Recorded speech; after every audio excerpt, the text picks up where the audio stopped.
Hello everyone, today we are going to learn basic REST commander tutorial how to rename a block.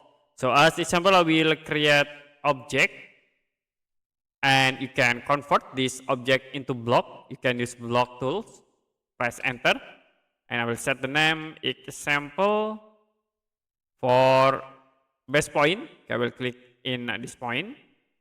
For object, you can select these two objects. And don't forget to check convert to block, click OK.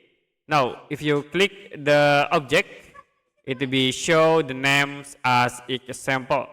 And if you want to change this block name, you can type rename and press enter. Now you can choose block option in category and select the example block. Okay, you can set rename to. I will set into rectangle. Click rename to button. After it, click OK. Now if you select the block object, the name will be changed into rectangle. Okay, that's it for basic REST commander tutorial, how to rename a block.